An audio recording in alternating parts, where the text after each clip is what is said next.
Crimson Sunset Promise. Clementine Clem Dawson had spent 10 years trying to forget Jesse Tate, the outlaw who disappeared without a word.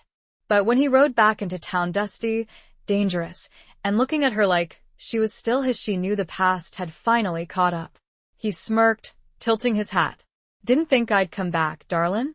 he murmured. "Guess I ain't done provin' you were always mine." Chapter 1. The Ghost of Yesterday returns.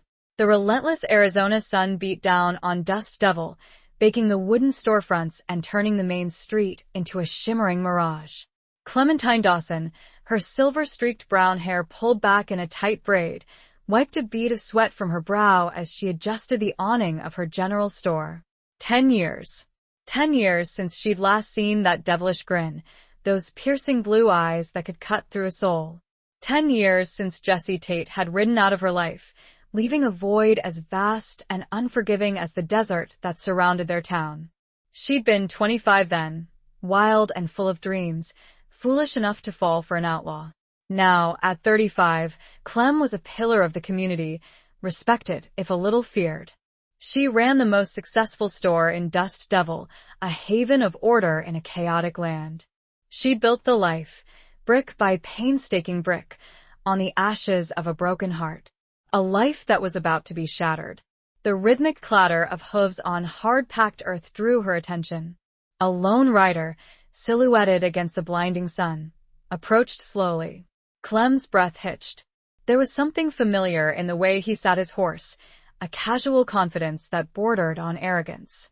As he drew closer, the details solidified, each one a punch to her gut. The worn leather chaps, the faded denim shirt, the Colt Peacemaker strapped low on his hip. And then, the face. It was him. Jesse Tate. Older, harder, lines etched around his eyes that hadn't been there before. But those eyes, they were the same. The same blue fire that had once set her soul ablaze. He reined in his horse, just outside her store, the animal snorting and pawing at the ground, its coat dusty and matted. He dismounted with a fluid grace that belied the years, his boots landing silently in the dust. He stood there, a ghost materialized from the swirling heat, a ghost she'd tried so hard to bury. He smirked, a slow, deliberate curve of his lips that sent a shiver down her spine, a mixture of fear and something she refused to acknowledge. He tilted his worn, dusty hat, the shadow concealing his eyes for a moment before he looked up, locking his gaze with hers. "Didn't think I'd come back, darlin'?" he murmured, his voice a low, gravelly rumble that resonated deep within her. The years had deepened it, given it a rough edge that was both dangerous and alluring. He used the pet name, the one he always used, making her feel like their world was their own. She had buried that feeling, she had told herself. Clem's hand tightened on the broom handle she'd been holding, her knuckles turning white. She forced herself to meet his gaze, her own eyes narrowed, her expression carefully neutral. "Jesse," she acknowledged, her voice surprisingly steady. "You're a sight for sore eyes. Or perhaps, just a sore reminder." He chuckled, a low, throaty sound that did nothing to ease the tension that had suddenly crackled into existence between them. "Always sharp-tongued, Clem. Some things never change." He stepped closer, invading her personal space, the scent of leather, sweat, and gunpowder filling her nostrils. It was a familiar scent, one that transported her back to stolen moments under the vast, star-studded sky, to whispered promises that had turned to dust. "What are you doing here, Jesse?" she asked, her voice a little tighter now. She refused to let him see how his presence affected her, how the years melted away, leaving her vulnerable and exposed. He leaned against one of the wooden posts supporting the awning, his gaze sweeping over her, taking in every detail. "Came back for what's mine," he said softly, his eyes holding hers captive. Clem's heart hammered against her ribs. She knew what he meant. It wasn't the store, it wasn't the town. It was her. He was claiming her, staking his claim as if the past decade had never happened. As if he hadn't abandoned her without a word, leaving her to pick up the pieces of her shattered life. "You lost that right 10 years ago," she retorted, her voice laced with a bitterness she couldn't quite conceal. He pushed himself off the post, his movements slow and deliberate. He took another step closer, his proximity almost overwhelming. "Did I, Clem?" he whispered, his breath warm on her cheek. "Or did you just keep it safe for me?" She wanted to slap him. She wanted to scream at him, to demand answers, to make him understand the pain he'd caused. But all she could do was stand there, frozen, caught in the magnetic pull of his presence. "I built a life here, Jessie," she said, her voice trembling slightly. "A good life. I don't need you disrupting it." His eyes searched hers, a flicker of something that might have been regret crossing his features. "Maybe not," he conceded. "But maybe I need you." The words hung in the air, heavy with unspoken meaning. Clem's carefully constructed defenses began to crumble. She saw a vulnerability in his eyes, a hint of the man she'd once loved, buried beneath layers of hardship and regret. But she couldn't trust him. She couldn't afford to. A sudden commotion from inside the store broke the spell. Her young assistant, a timid girl named Sarah, called out, "Miss Clem? There's a gentleman here asking for you." Clem glanced towards the doorway, relief flooding her. She needed a distraction, a moment to gather her composure. "Excuse me, Jessie," she said, her voice regaining some of its firmness. "I have a business to run." She turned to walk away, but his hand shot out, grasping her wrist. His grip was firm but not painful, a gentle restraint that sent a jolt of electricity through her. She looked back at him, her eyes questioning. "We're not finished, Clem," he said, his voice low and intense. "This is just the beginning." He held her gaze for a moment longer, then released her wrist. As she went to join Sarah, she knew Jessie Tate's return was not just a visit, it was an upheaval, a reckoning.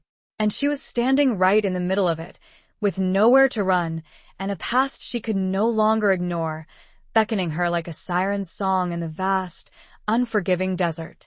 He was here, and her well-ordered, lonely, safe world would never be the same. She knew that much as certain as the sunset paints the desert sky in fire. Chapter 2. Shadows on the sun-drenched plains. The gentleman Sarah had mentioned was Sheriff Brody, a man whose girth strained the buttons of his uniform and whose temperament was as volatile as the desert thunderstorms. He was leaning heavily on the counter, his face flushed, a sheen of sweat on his brow. He eyed Clem with a mixture of suspicion and grudging respect. "Clem," he said, his voice gruff. "Heard we had a visitor." "A familiar one." Clem forced a neutral expression. "Jessie Tate is back." "Yes," she confirmed, her voice betraying none of the turmoil she felt inside. Brody snorted. "Back for trouble, more like." "He hasn't changed, Clem. Don't let that smooth talk of his fool you." Clem knew Brody's animosity towards Jessie stemmed from more than just his outlaw past. There was a history there, a tangled web of old rivalries and unspoken grudges.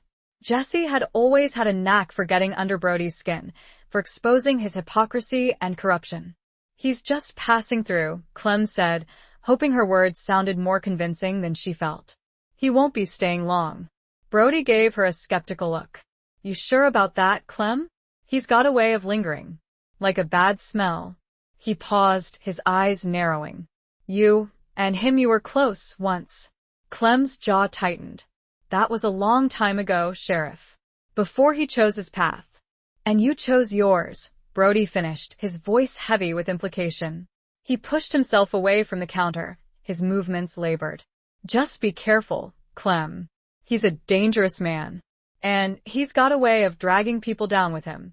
With that ominous warning, Brody lumbered out of the store, leaving Clem with a knot of unease in her stomach. She knew Brody was right, in his own twisted way. Jessie was dangerous. But he was also compelling. A force of nature she couldn't ignore, no matter how hard she tried. Sarah, who had been quietly observing the exchange, approached Clem hesitantly.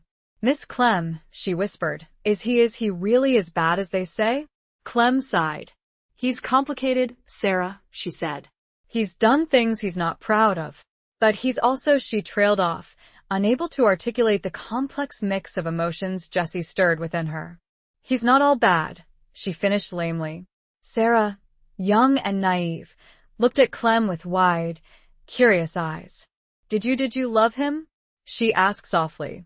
The question caught Clem off guard.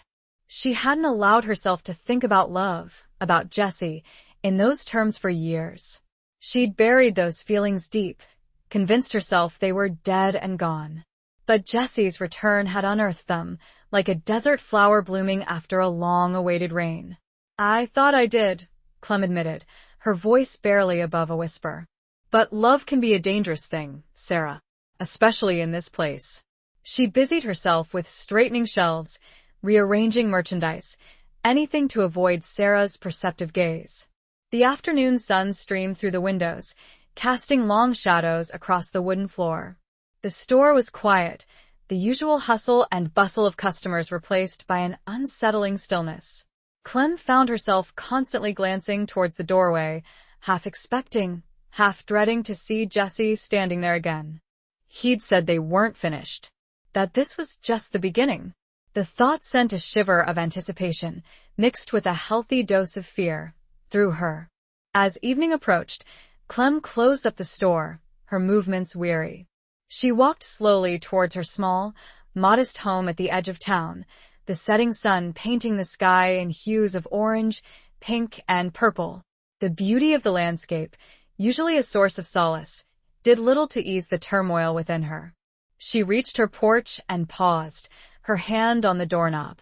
She could hear the faint strains of music coming from the saloon down the street, the raucous laughter and shouts of cowboys and miners letting off steam. She imagined Jesse there, surrounded by his kind, holding court, his charm and charisma captivating everyone around him. A sudden noise startled her, a rustling in the bushes nearby. She turned quickly, her heart pounding. A figure emerged from the shadows, tall and lean, his features obscured by the gathering darkness. "Jesse," she breathed, her voice a mixture of relief and apprehension. He stepped into the dim light cast by the lantern hanging on her porch, his eyes glinting. "Couldn't stay away, Clem," he said softly. "Needed to see you. Alone." She hesitated, her instincts warring. She knew she should send him away, tell him to leave her alone. But a part of her, the part that had never truly forgotten him, yearned to hear what he had to say. "What do you want, Jesse?" she asked, her voice trembling slightly. He took a step closer, his gaze intense. "I want to know why you never came after me," he said, his voice low and raw. "Why you let me go?" The question hung in the air, heavy with unspoken accusations, with years of unanswered questions. Clem's carefully constructed walls began to crack, the pain she'd suppressed for so long threatening to overwhelm her. He was here, demanding answers, when it was he who had disappeared. He was the one who left without a trace, a goodbye, or explanation. She felt that familiar anger rising, burning away the trepidation. It was a warmth she had clung to. "You left, Jesse," she said, her voice now a low, controlled, but burning whisper, her eyes flashing. "You rode away, without a word. Don't you dare stand there and ask me why I didn't chase after a ghost." The quiet fury in her words seemed to take even him by surprise. The night felt still, as if the desert itself was holding its breath, waiting. Chapter 3. Whispers in the Desert Wind. Jesse flinched, almost imperceptibly, but Clem caught it. The flicker of pain in his eyes was quickly masked by his usual stoic facade, but it was enough.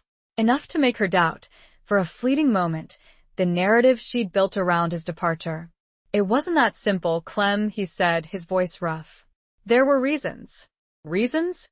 Clem scoffed, a bitter laugh escaping her lips.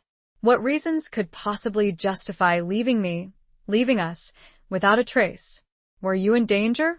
Was someone after you? Or was it just easier to run?" He took a step back, as if her words had physically struck him. He ran a hand through his dusty hair, his gaze fixed on the ground. "It was complicated," he repeated, his voice barely a whisper. "I did what I thought I had to do. To protect you." "Protect me?" Clem's voice rose in disbelief. "By breaking my heart? By leaving me to wonder, to worry, to hate you?" He looked up then, his eyes filled with a torment that mirrored her own. I never wanted to hurt you, Clem. You have to believe that. I don't have to believe anything, she retorted, her voice cold. You taught me that, Jessie. You taught me that promises are easily broken, that trust is a fool's game. He closed the distance between them again, his hand reaching out to touch her cheek. She instinctively recoiled, flinching away from his touch. The rejection registered on his face, a flicker of hurt that he quickly masked.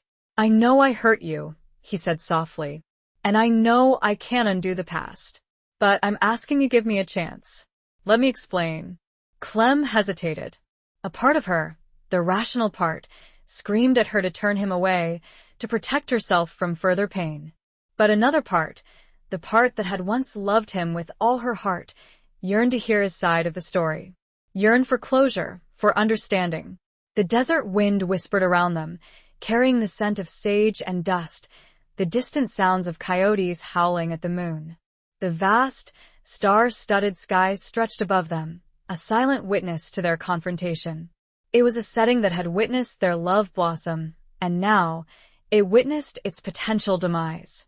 I don't know, Jessie, she said, her voice wavering. I don't know if I can trust you. I understand, he said, his voice sincere. But I'm not asking for your trust. Not yet. Just your ear. Just a chance to tell you the truth. She searched his eyes, looking for any sign of deception, any hint of the outlaw he'd become. But all she saw was a raw vulnerability, a desperate plea for understanding. All right, she said, her voice barely a whisper. I'll listen. But I'm not promising anything. He nodded, a flicker of relief crossing his features. That's all I ask. He gestured towards the porch swing, a weathered piece of furniture that had seen better days. Clem hesitated for a moment, then sat down, leaving a space between them.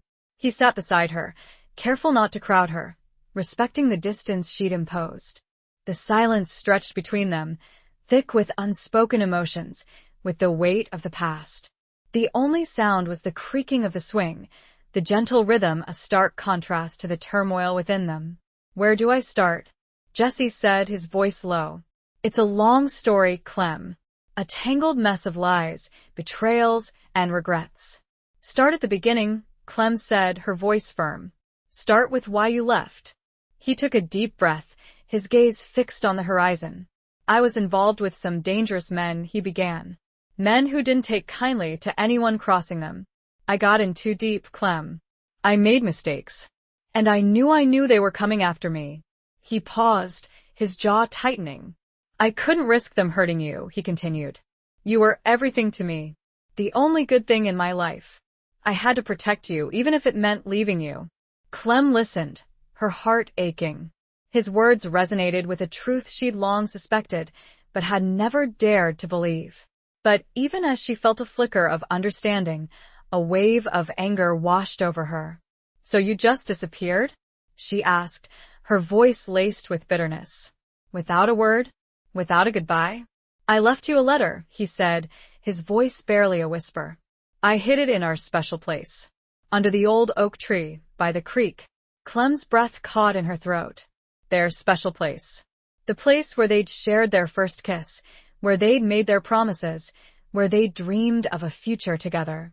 She'd gone there countless times after he'd left, searching for any sign of him, any clue to his disappearance. But she'd never found anything. I never saw a letter, she said, her voice trembling. He looked at her, his eyes filled with a mixture of disbelief and pain. I swear, Clem. I left it there. I thought you'd find it. The realization hit her like a physical blow. The letter. The explanation she'd craved for so long. It had been there all along, hidden, waiting to be discovered. But she'd never found it. And now, 10 years later, the truth was finally revealed, a truth that was both heartbreaking and liberating. But who had taken it? And why? The question swirled in her mind, a new mystery unfolding before her, even as the old one began to unravel. The desert wind seemed to carry a new whisper, a hint of deception, a shadow lurking in the corners of their shared past. Chapter 4. The Unforgiven, and the unforgettable. The revelation about the letter hung in the air, a tangible presence between them. Clem stared at Jessie, her mind reeling. She remembered that oak tree, the gnarled branches reaching towards the sky like supplicating arms. She'd spent hours there, weeping, searching, desperate for any sign of him. The thought that a letter, his letter, had been there all along, just out of reach, was almost unbearable. Who? She whispered, her voice hoarse. Who could have taken it? Jesse shook his head, his brow furrowed. I don't know, Clem. I've racked my brain for years, trying to figure it out. There were only a few people who knew about that place about us. A cold dread crept into Clem's heart.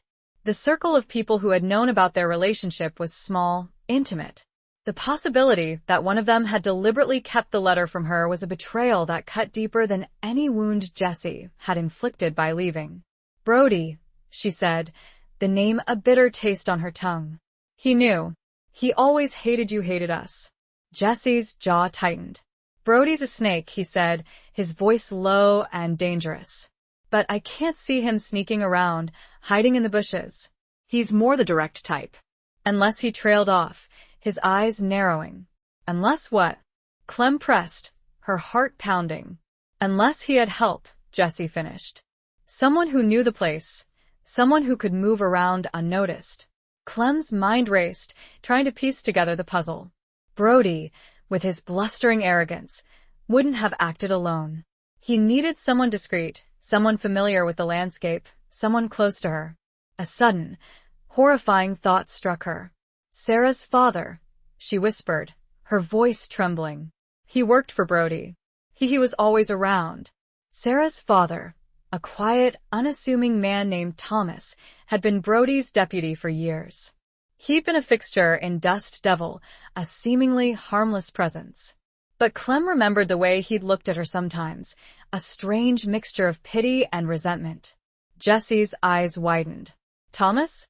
He said, his voice incredulous. He always seemed harmless. He was, Clem said, her voice shaking. Or so I thought. But he was also fiercely loyal to Brody. And he resented me. He thought I was beneath you. The pieces of the puzzle began to fall into place, a sickening picture forming in her mind.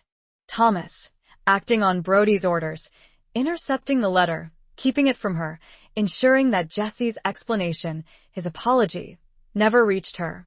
It was a cruel, calculated act, one that had changed the course of both their lives.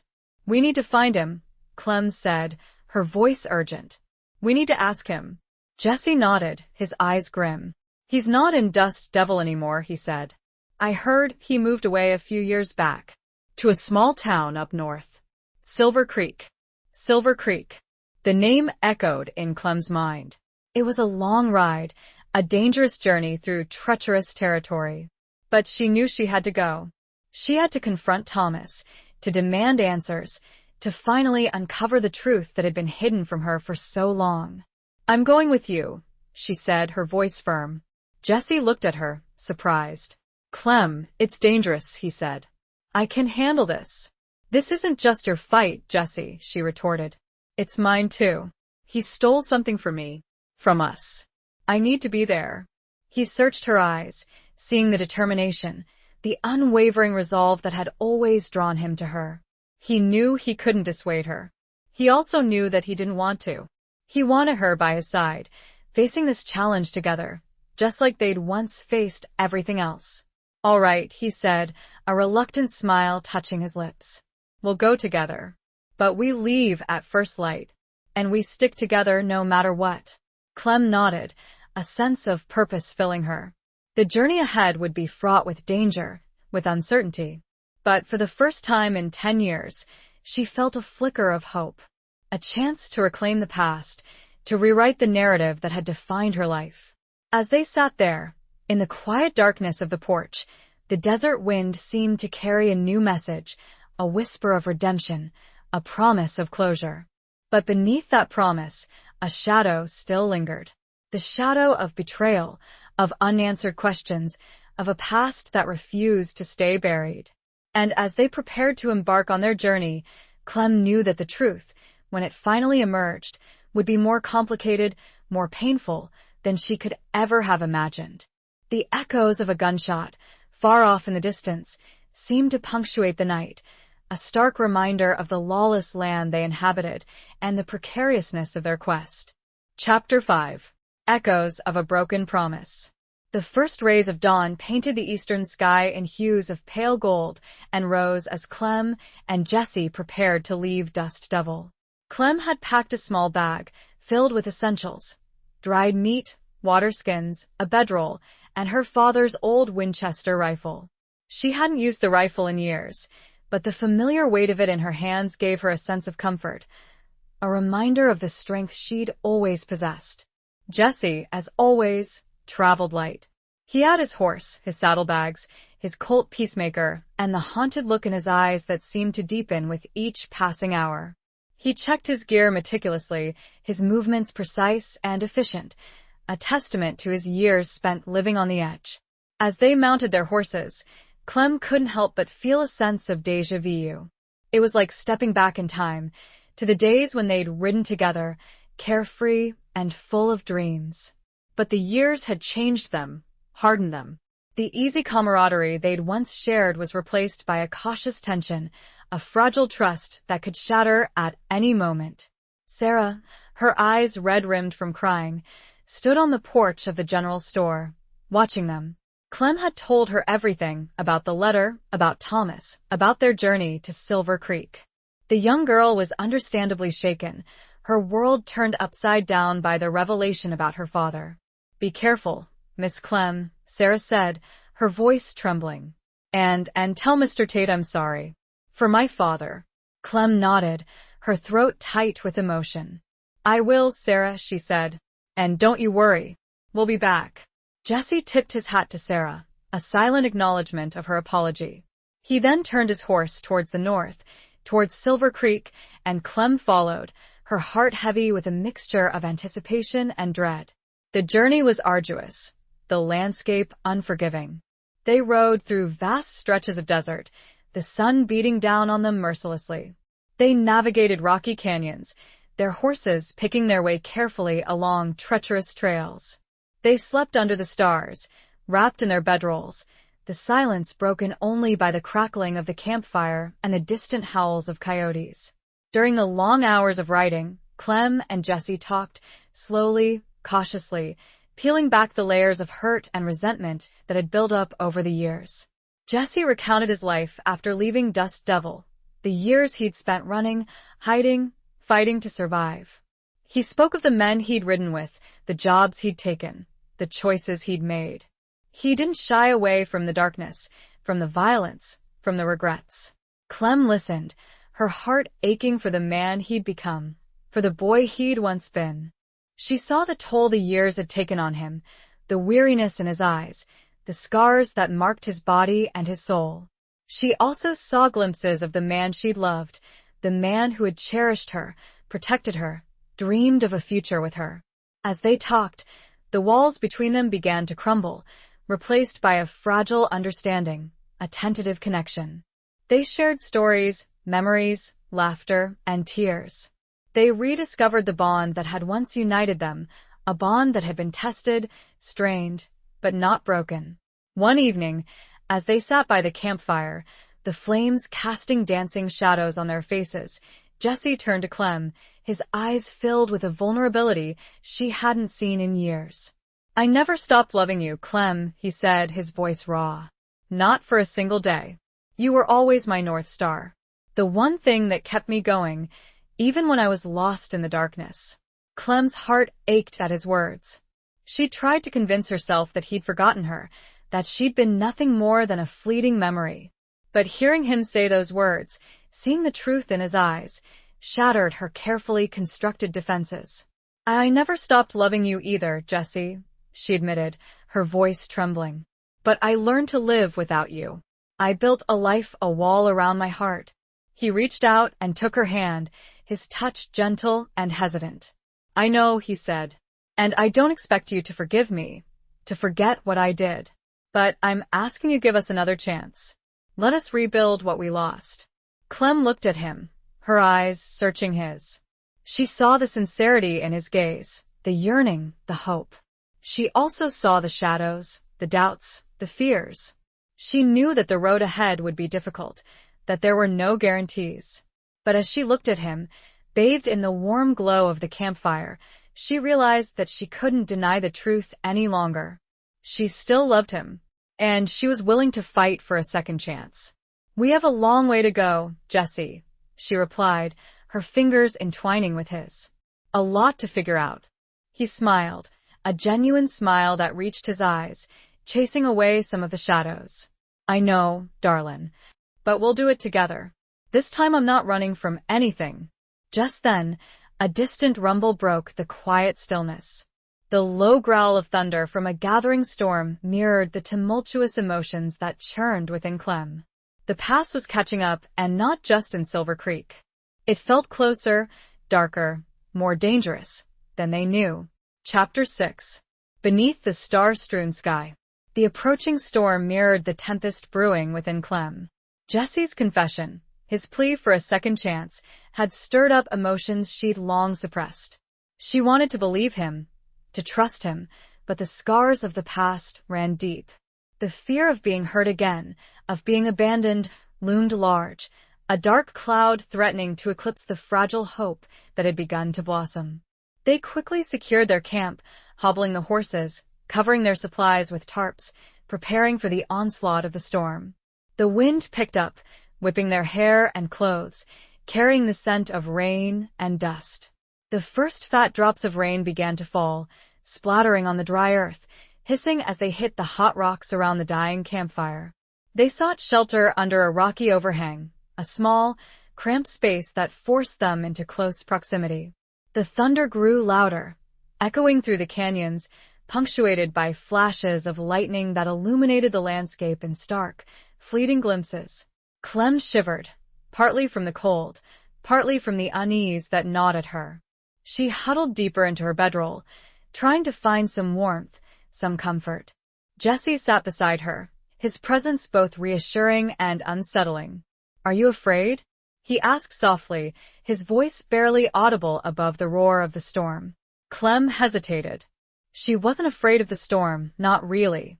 She'd weathered countless storms in her life, both literal and metaphorical. It was the vulnerability, the uncertainty, the potential for heartbreak that terrified her. "I'm wary," she admitted, her voice trembling slightly. "I've been hurt before, Jesse. I don't want to go through that again." He nodded, his eyes understanding. "I know," he said. "And I can't promise you that I won't hurt you again. Life, it's unpredictable. But I can promise you this, I'll never intentionally hurt you. And I'll always fight for you, for us." His words, spoken with such sincerity, such conviction, resonated deep within her. She looked at him, his face illuminated by the flashes of lightning, his eyes filled with a mixture of determination and vulnerability. She saw the man he was, the man he'd always been, beneath the layers of hardship and regret. "I want to believe you, Jesse," she said, her voice barely a whisper.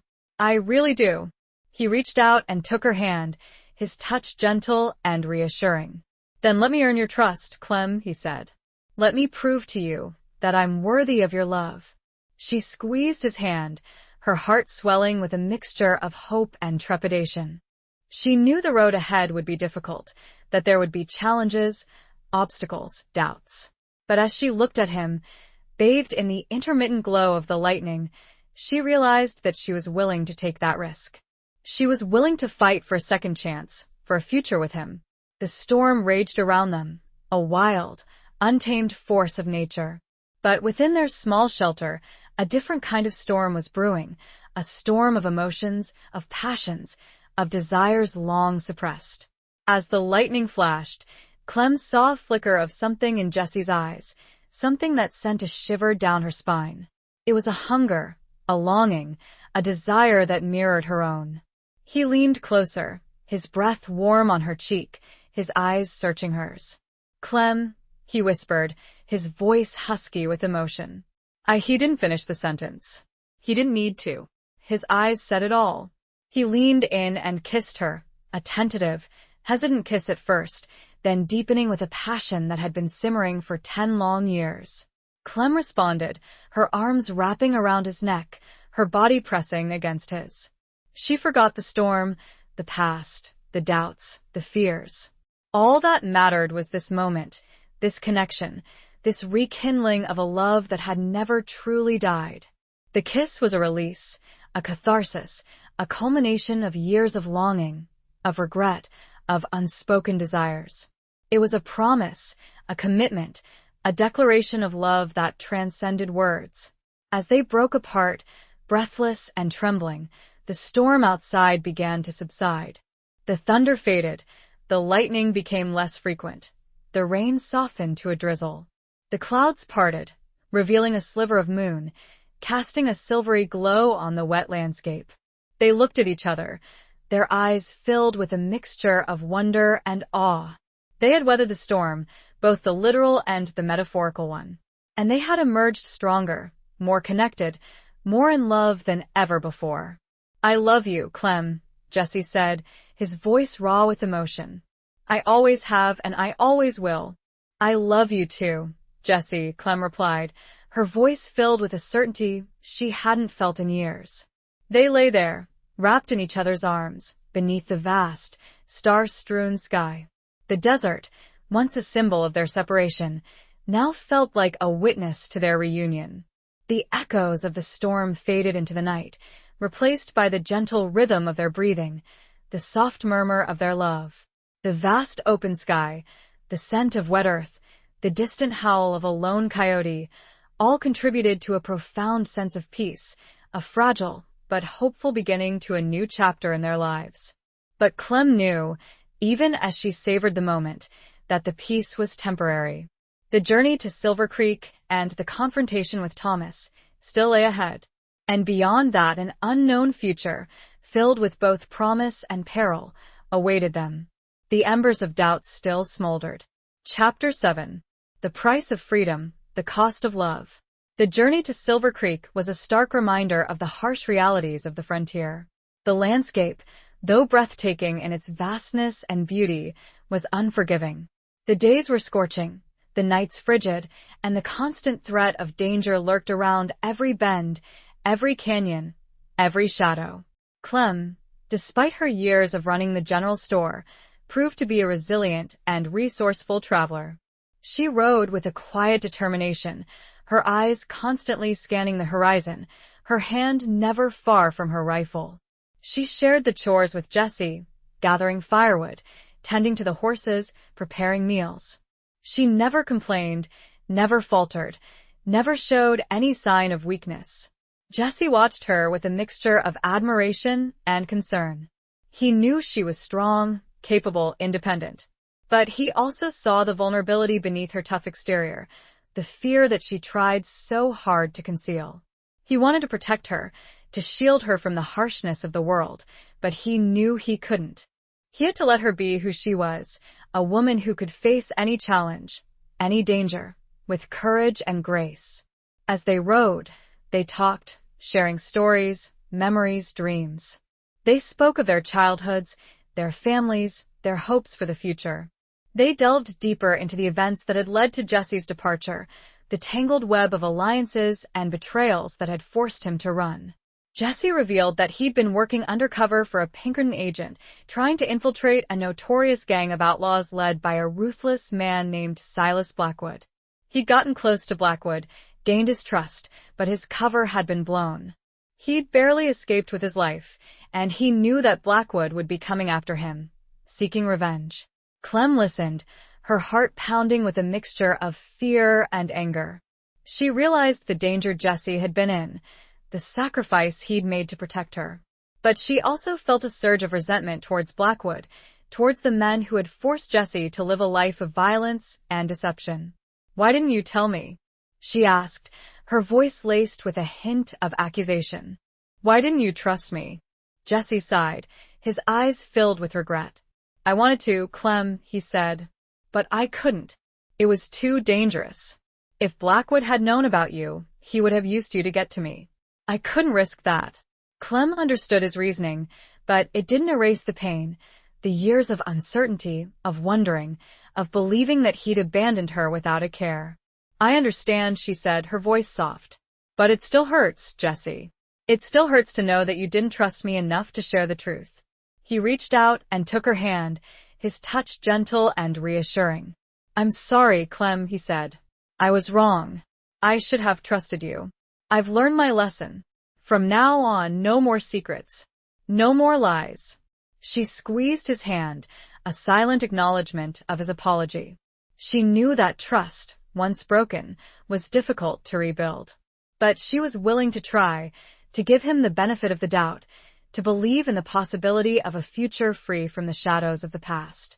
As they neared Silver Creek, the landscape began to change. The arid desert gave way to rolling hills, dotted with trees and patches of green. The air was cooler, fresher, carrying the scent of pine and wildflowers. It was a welcome change from the harshness of the desert, a sign that they were nearing civilization.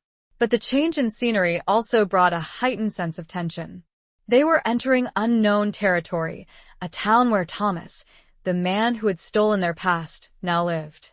They didn't know what to expect, how he would react to their arrival, whether he would be willing to reveal the truth. They rode into Silver Creek cautiously, their eyes scanning the streets, the buildings, the faces of the people they passed. It was a small, quiet town, much like Dust Devil, but with a different feel, a different atmosphere. It felt colder, less welcoming. They found the local saloon, a dimly lit, smoky establishment filled with the usual assortment of cowboys, miners, and drifters. They asked the bartender about Thomas, and he directed them to a small, rundown house on the outskirts of town. As they approached the house, Clem felt a knot of apprehension tighten in her stomach. This was it, the moment of truth. The confrontation that would either bring closure or open up a new chapter of pain and uncertainty. Jesse dismounted and walked up to the house, his boots silent. Clem watched, every fiber tensed, listening. She heard the low murmur of voices, and then a surprised cry. The past was no longer at their backs. It was here. Chapter 8. A dance with danger and desire. Jesse knocked on the weathered door, the sound echoing in the stillness of a late afternoon. A moment of silence followed, then the shuffle of footsteps and the creak of the door opening. Standing in the doorway was a man Clem recognized instantly, though he was older, grayer, his face etched with lines of worry and regret. Thomas. Sarah's father.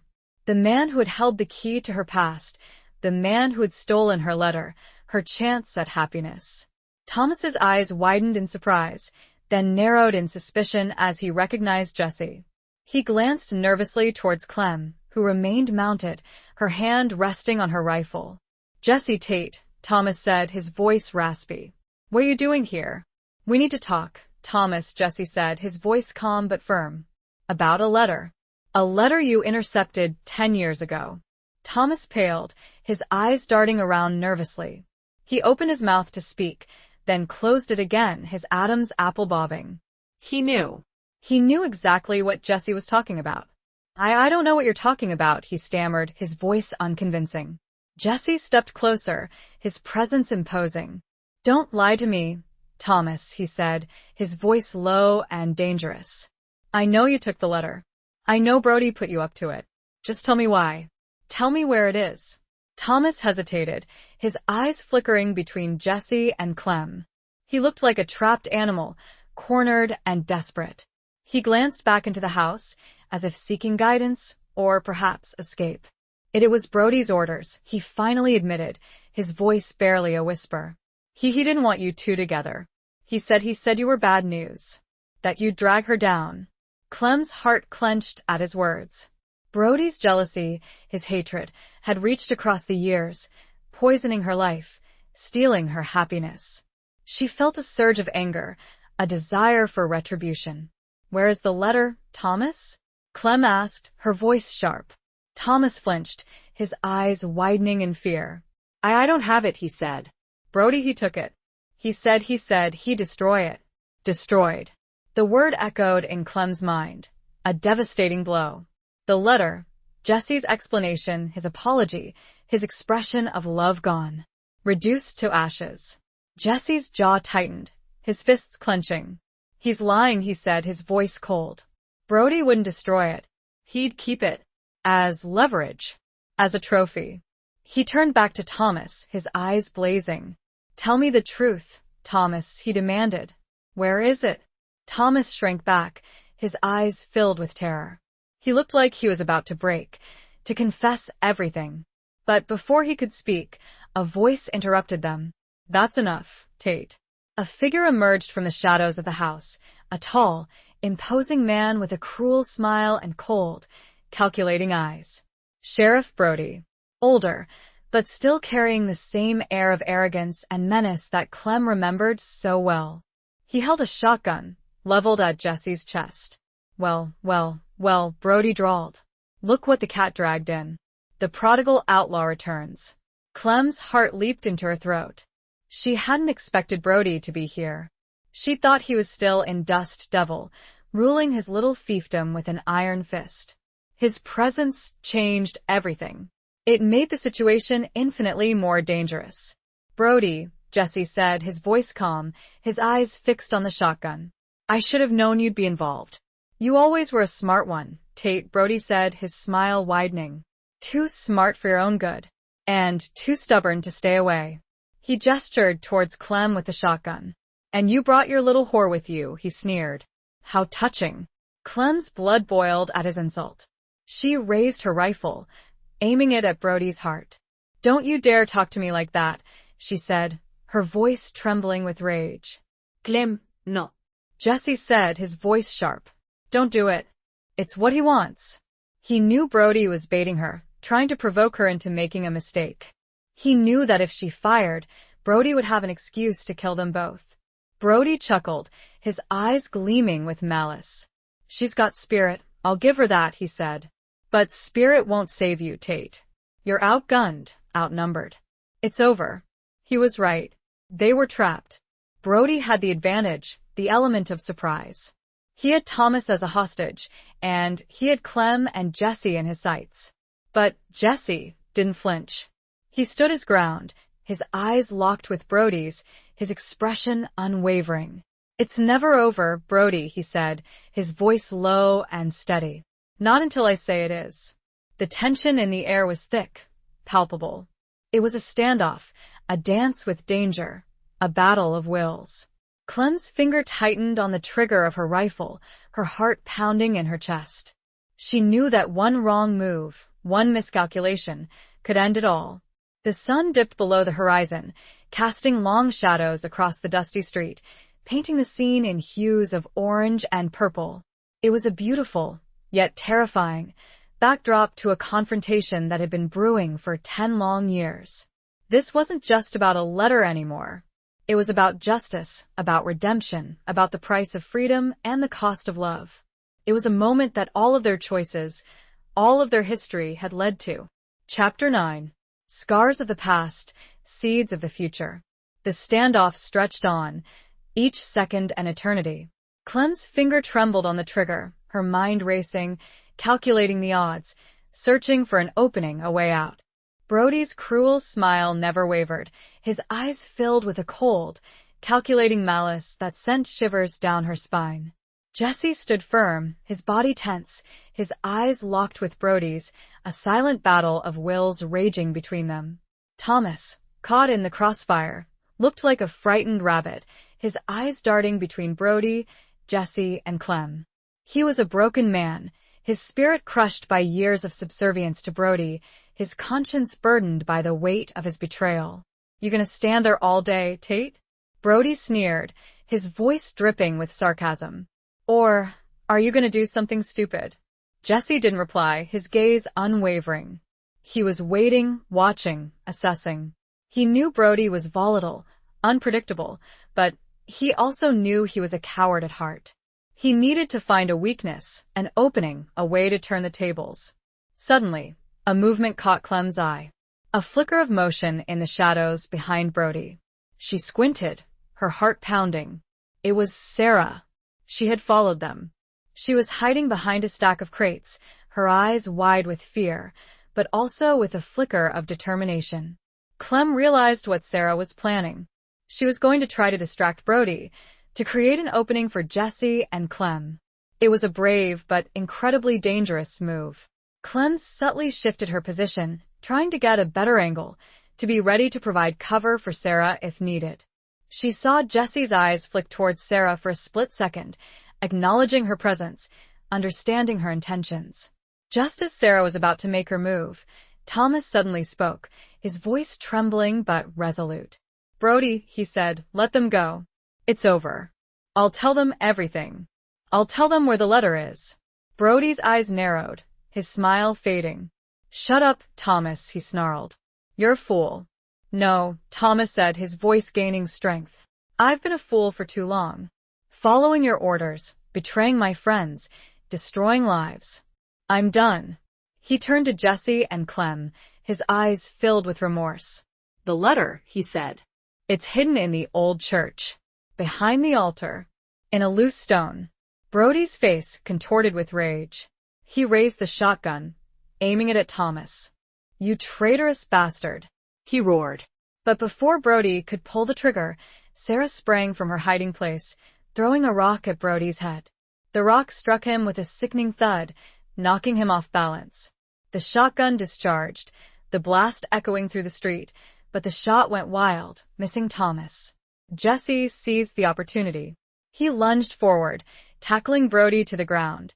The two men wrestled, grappling for control of the shotgun. Clem reacted instantly.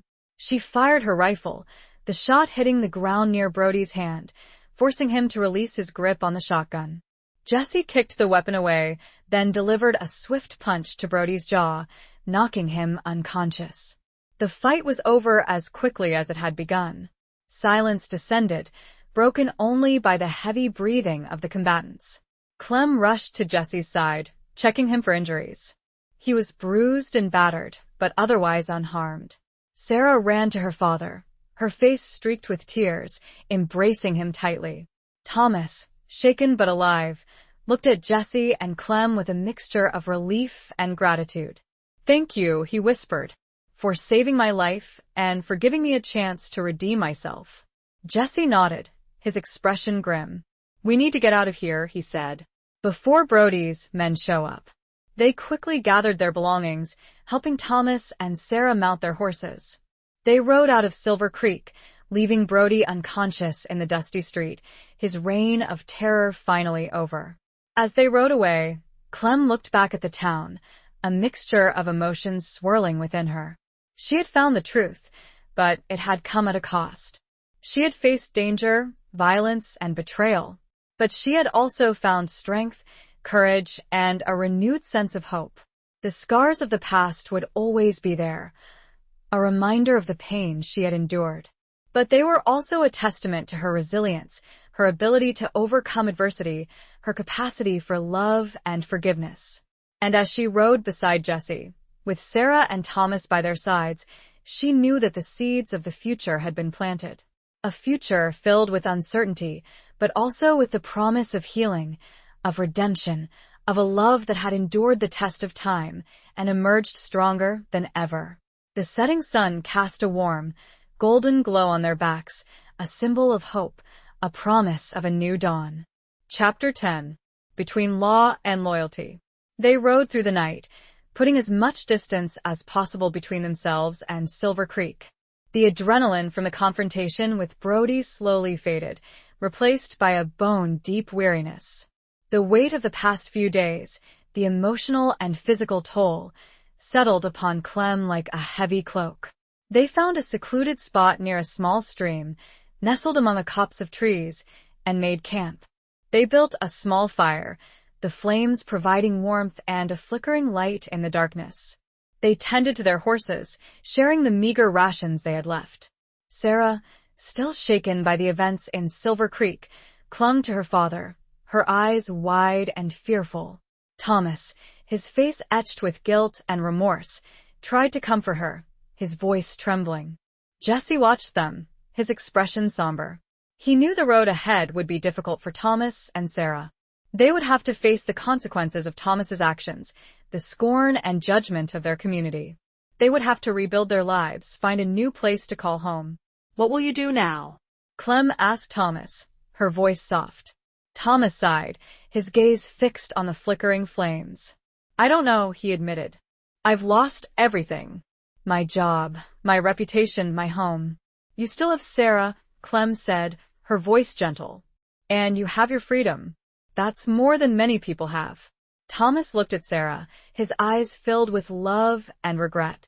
Yes, he said. I have Sarah. And that's all that matters. Jesse, who had been silent until now, spoke up. We'll help you, he said. We'll get you settled somewhere safe. Somewhere far from Brody and his influence. Thomas looked at Jesse, surprised. Why? He asked. After all I've done after I betrayed you, Jesse's expression softened. Everyone deserves a second chance, Thomas, he said. You made mistakes, but you also risked your life to help us. That counts for something. Clem nodded in agreement. She knew Jesse's words were true. She had been given a second chance, a chance to reclaim her love, to rewrite her past. She couldn't deny Thomas the same opportunity. They spent the rest of the night talking, planning, making arrangements. Jesse suggested a small town in a neighboring territory, a place where he had friends, where Thomas and Sarah could start anew. He offered to lend the money to help them get established. As the first rays of dawn broke through the trees, Clem felt a sense of peace, a feeling of hope she hadn't experienced in years. The events of the past few days had been traumatic, but they had also brought clarity, resolution, and a renewed sense of purpose. They packed up their camp, their movements efficient and practiced. They mounted their horses, ready to continue their journey. But before they left, Clem turned to Thomas and Sarah. We need to go back to Dust Devil, she said. To get the letter. To finally put the past to rest. Thomas nodded, his eyes filled with understanding. I'll go with you, he said. I need to make things right. Jesse hesitated. He knew returning to Dust Devil was dangerous. Brody might be gone, but his influence, his network of corrupt officials and outlaws, still lingered. But he also knew that Clem needed this, that she needed closure, that she needed to confront the ghosts of her past. All right, he said. We'll go together. But we'll be careful. We'll be ready for anything. They set off, riding towards Dust Devil, towards the old church, towards the hidden letter that held the key to their past. The journey was filled with a sense of anticipation, of trepidation, of hope. As they rode, Clem found herself reflecting on the complex web of relationships that had shaped her life. The loyalty she felt towards her community, the love she had for Jesse, the betrayal she had suffered at the hands of Brody and Thomas. She realized that life on the frontier was a constant struggle between law and loyalty, between justice and revenge, between love and loss. She had chosen love. She had chosen Jesse. And she knew that choice would come with challenges, with risks, with sacrifices. But she was ready. She was stronger now, more resilient, more determined than ever before. She had faced her demons, confronted her past, and emerged victorious. The sun climbed higher in the sky, casting a warm, golden glow on the landscape. The desert, once a symbol of her loneliness and isolation, now felt like a familiar friend, a witness to her journey, a testament to her strength. She was no longer afraid. She was ready to face whatever the future held, as long as she had Jesse by her side. A hawk circled overhead, a symbol of freedom, of resilience, of the untamed spirit of the West. It felt like an omen, a good one, a sign that their journey, though fraught with peril, would ultimately lead them to the peace they both so desperately sought. Chapter 11. The Heart's Uncharted Territory. The ride back to Dust Devil was filled with a quiet tension. The familiar landscape, once a source of comfort to Clem, now seemed to hold its breath, waiting, watching.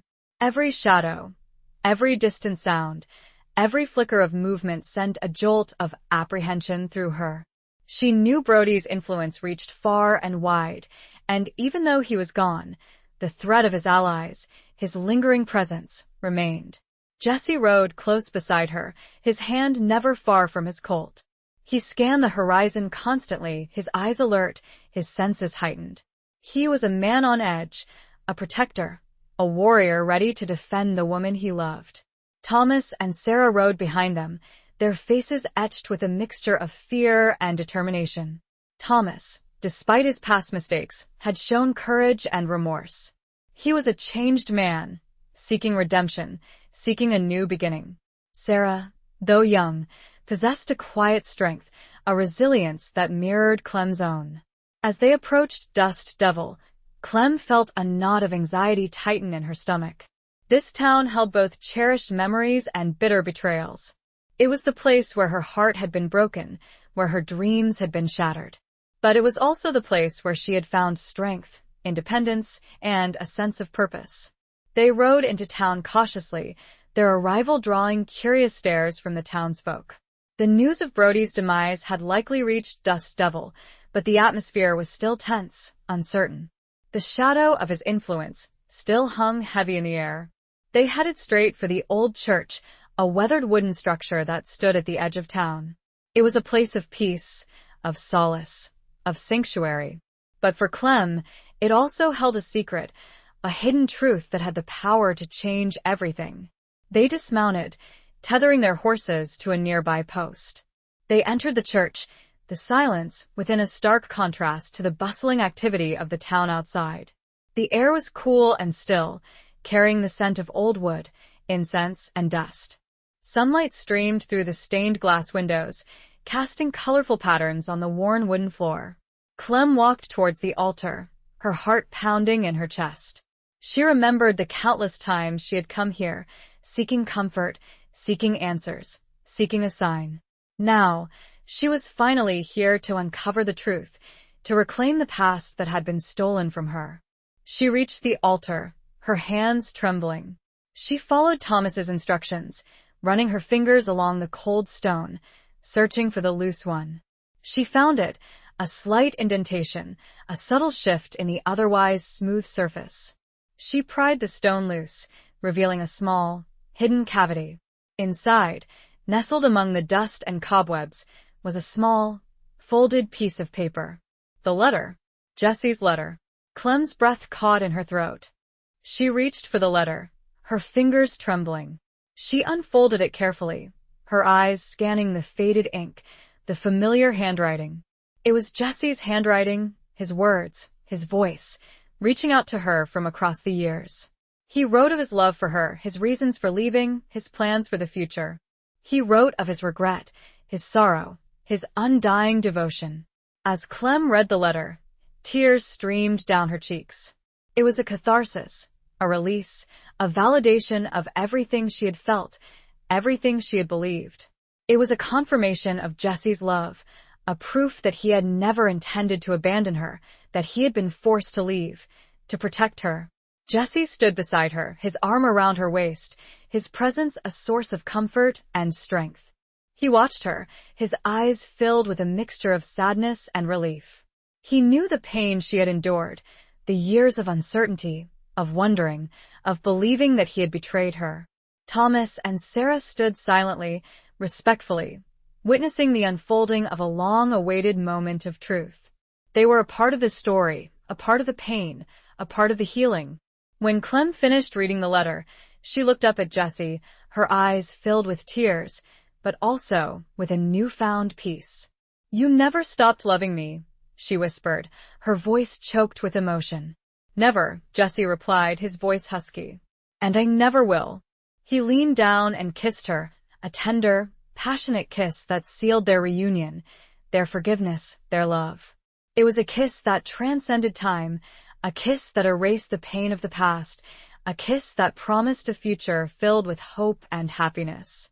As they embraced, the sunlight streaming through the stained glass windows seemed to bathe them in a warm, golden glow. The old church, once a symbol of loss and betrayal, now felt like a sanctuary, a place of healing, of redemption, of new beginnings. The heart's uncharted territory, once filled with fear and uncertainty, now felt like a landscape of possibility, of adventure, of enduring love. They knew challenges lay ahead, but they would face them together, their bond stronger than ever, forged in the crucible of the past, tempered by the fires of adversity. Chapter 12. When the dust settles. With the letter in hand, a tangible symbol of their rekindled love and Jesse's exoneration, a sense of resolution settled over Clem. But the lingering tendrils of Brody's influence still cast a shadow over Dust Devil. They knew they couldn't simply ride away and leave the town vulnerable to the remnants of his corrupt network. Jesse, with his knowledge of the outlaw underworld and his innate sense of justice, felt a responsibility to help clean up the mess Brody had left behind. Clem, deeply rooted in the community and respected by its citizens, was equally determined to restore order and ensure the safety of her friends and neighbors. They decided to stay in Dust Devil, at least for a while, to help the town rebuild and transition to a new era of law and order. They knew it wouldn't be easy, that there would be resistance, challenges, and potential danger. But they were prepared to face it together, their love a shield against the uncertainties that lay ahead. Their first step was to inform the town council about Brody's death and the circumstances surrounding it. They presented the letter as evidence of Brody's treachery and Thomas's coerced involvement. The council members, a mix of honest citizens and those who had been secretly complicit in Brody's schemes, were initially stunned and divided. Some were relieved, grateful for the opportunity to break free from Brody's grip. Others were apprehensive, fearful of the repercussions, of the potential for further violence and instability. But Clem's unwavering presence, her reputation for integrity and strength, swayed the council. She spoke with passion and conviction, reminding them of their duty to the town, to its people, to its future. Jesse, with his knowledge of Brody's operations and his connections to the outside world, provided valuable information about the network of outlaws and corrupt officials who had been working with Brody. He identified key individuals, their hideouts, their plans. The council, with Clem and Jesse's guidance, took swift action. They appointed a temporary sheriff, a man known for his honesty and courage. They sent out posses to track down and arrest Brody's known associates. They confiscated Brody's ill-gotten gains, using the funds to improve the town's infrastructure and support its citizens. The transition wasn't seamless. There were pockets of resistance, acts of sabotage, attempts to intimidate those who cooperated with the new authorities. But Clem and Jesse stood firm, their presence a deterrent to further violence, their determination a source of inspiration to the townspeople. They worked tirelessly, day and night, to restore order, to rebuild trust, to heal the wounds that Brody had inflicted. They organized community meetings, listened to people's concerns, addressed their grievances, fostered a sense of unity and shared purpose. Sarah, with Clem's support, took over the running of the general store, proving to be a capable and compassionate businesswoman. Thomas, seeking redemption, volunteered his services to the new sheriff, using his knowledge of the law and the local landscape to assist in the apprehension of criminals. Slowly, gradually, Dust Devil began to heal. The dust settled, revealing a town scarred but not broken, weakened but not defeated. The atmosphere of fear and suspicion began to dissipate, replaced by a sense of hope, of renewal, of a shared commitment to a better future. Clem and Jesse, their love a beacon of light in the darkness, became symbols of resilience, of courage, of the enduring power of the human spirit. They had faced their demons, conquered their past, and emerged stronger, more united, more in love than ever before. One evening, as they sat on the porch of Clem's house, watching the sunset paint the desert sky in hues of orange, pink, and purple, Jesse turned to Clem, his eyes filled with love and admiration. "You did it, Clem," he said softly. "You saved Dust Devil. You saved us." Clem smiled, her heart swelling with pride and gratitude. "We did it together, Jesse," she said. "We couldn't have done it without each other." He took her hand, his touch gentle and reassuring. "What now, Clem?" he asked. "Where do we go from here?" Clem looked at him, her eyes shining with love and hope. "Wherever we want, Jesse," she said. "As long as we're together, we can face anything. We can build a life, a future, anywhere we choose." The The future was uncertain, the path ahead unknown. But as they sat there, hand in hand, bathed in the warm glow of the setting sun, they knew that they were ready. They were home, not just in Dust Devil, but in each other's arms. The vast, open sky above them seemed to whisper a promise of peace, of happiness, of a love that would endure the test of time, a love as wild and untamed as the frontier itself. The gentle breeze carried the scent of sage and dust, a familiar, comforting aroma that spoke of resilience, of survival, of the enduring spirit of the West. Chapter 13. A Reckoning of Souls. Even with Brody gone and Dust Devil slowly healing, a sense of unease lingered. Jesse knew that Silas Blackwood, the ruthless outlaw leader he'd once tried to infiltrate, was still out there.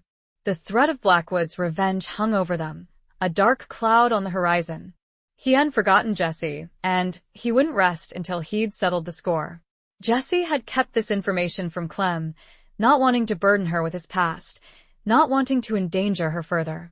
But he knew he couldn't keep it a secret forever. He had to tell her the truth, to prepare her for the inevitable confrontation.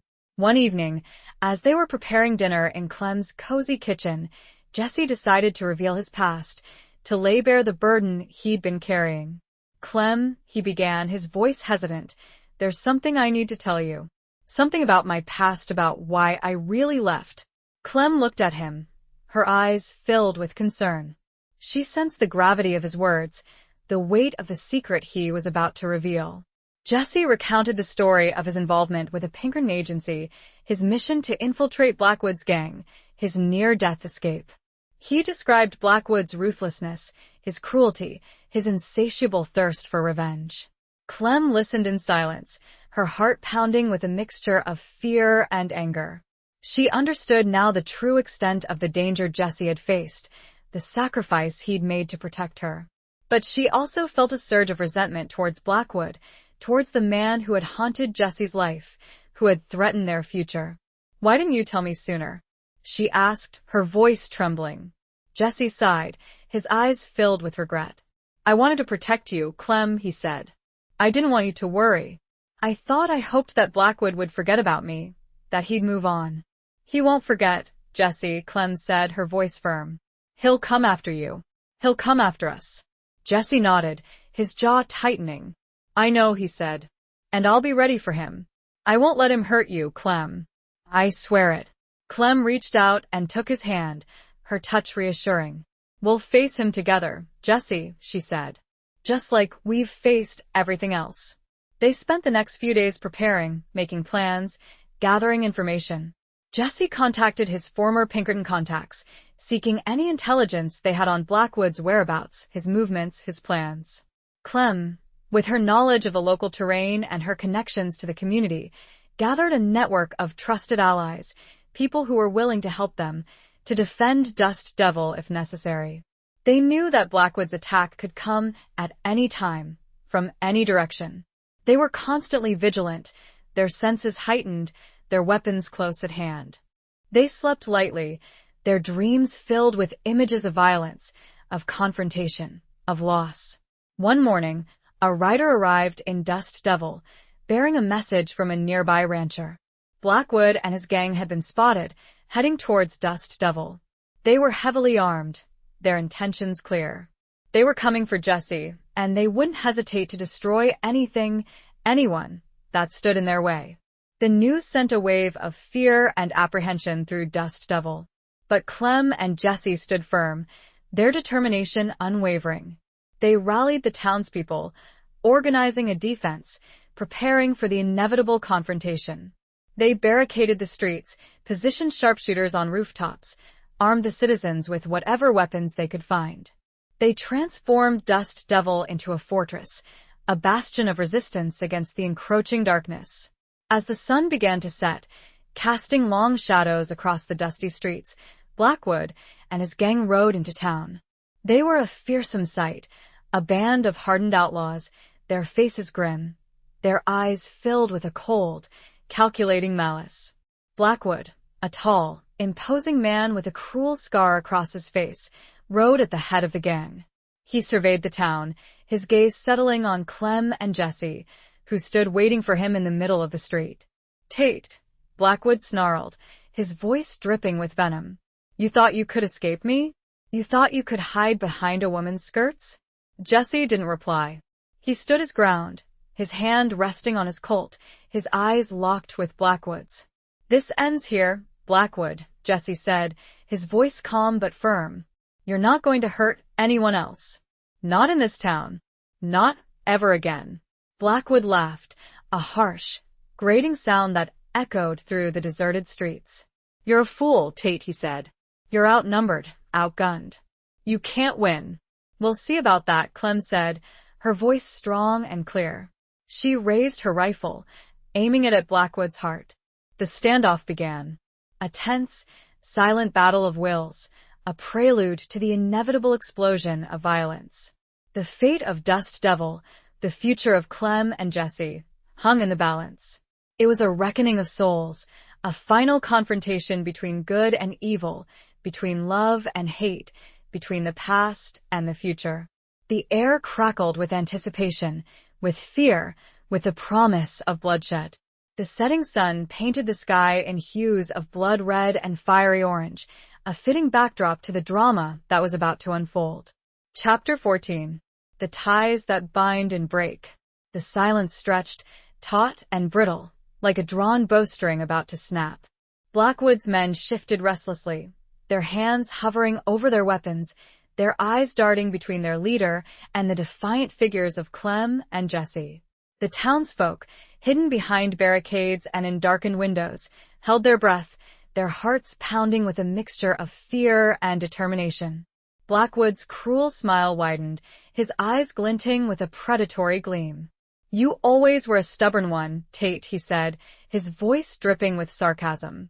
"But stubbornness won't save you now. You're going to die here, in this pathetic little town, along with your whore." Clem's jaw tightened, but she didn't flinch. She kept her rifle trained on Blackwood, her fingers steady on the trigger. She had faced down danger before, and she wouldn't back down now, not when the lives of her friends, her neighbors, and the man she loved were on the line. "Don't you dare call her that," Jessie said, his voice low and dangerous. His hand tightened on his Colt, his knuckles white. He was ready to draw, to fire, to defend Clem's honor, even if it meant his own death. Before either man could make a move, a voice rang out from the crowd. "Blackwood." It was Thomas, stepping out from behind a barricade, his hands raised in a gesture of peace. "Don't do this. There's been enough bloodshed. Let it end here." Blackwood's eyes narrowed, his smile fading. He recognized Thomas, the former deputy, the man who had once served Brody, the man who had betrayed Jessie. Well, Blackwood drawled. "Look who it is.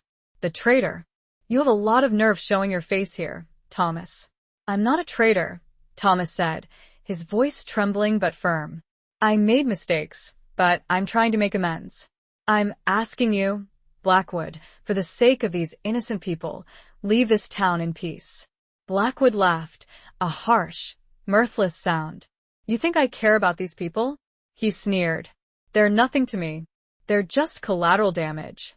I'm here for Tate, and I'm not leaving until he's dead." He raised his hand, signaling his men to prepare to attack. The outlaws drew their weapons, their faces grim, their eyes filled with a cold, calculating readiness. But before they could fire, a volley of shots rang out from the rooftops and windows. The townsfolk, inspired by Clem and Jessie's courage, by Thomas's plea for peace, had opened fire on Blackwood's gang. The outlaws were caught by surprise, their attack faltering. Several of them fell, wounded or killed, their bodies slumping to the dusty street. Jessie seized the opportunity. He drew his Colt and fired, his shots finding their mark with deadly accuracy. Clem, too, opened fire, her rifle blazing, her aim true. The street erupted in chaos, a maelstrom of gunfire, shouts, and screams. The battle was joined, a desperate struggle for survival, for the future of Dust Devil. Jessie and Clem fought side by side, their movements coordinated, their trust in each other absolute. They were a formidable team, their love a shield against the bullets and the blades. Thomas, armed with a borrowed rifle, joined the fight, his shots surprisingly accurate, his determination fueled by a desire for redemption. Sarah, hidden behind a barricade, reloaded rifles and pistols for the townsfolk, her hands quick and efficient, her eyes filled with a fierce determination. The battle raged, the outcome uncertain. Blackwood's gang, though outnumbered, were experienced fighters, ruthless and relentless.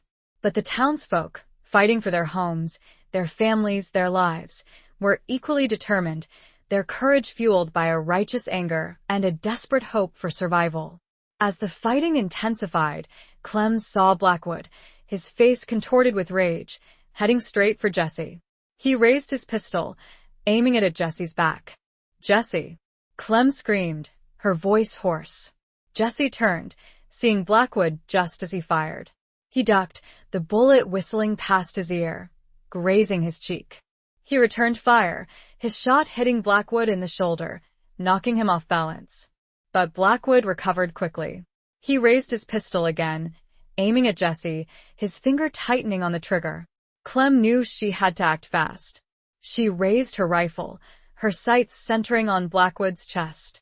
She took a deep breath, her fingers squeezing the trigger. The shot rang out, echoing through the street. Blackwood staggered, his eyes widening in surprise and pain. He clutched at his chest, his pistol falling from his grasp. He slumped to the ground, his body still, his reign of terror finally over. The remaining outlaws, seeing their leader fall, lost their nerve.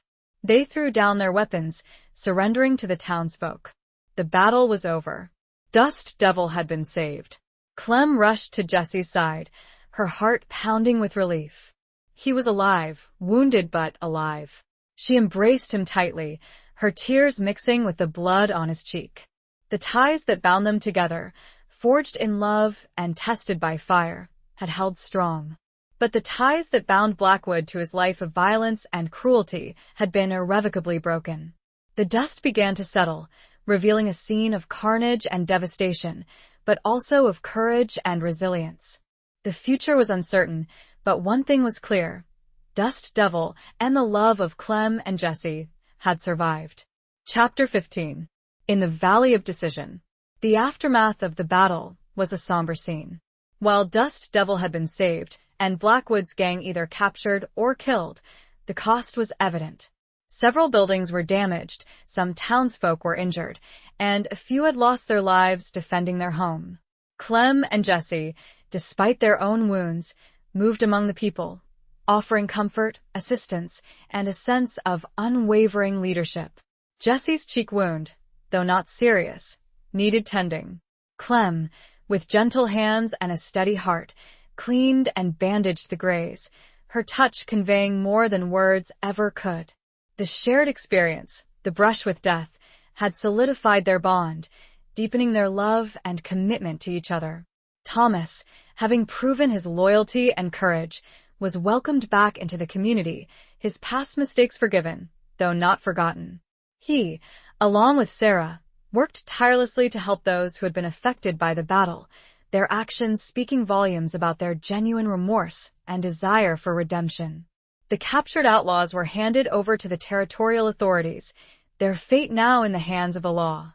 Dust Devil, though scarred, began the slow process of healing and rebuilding.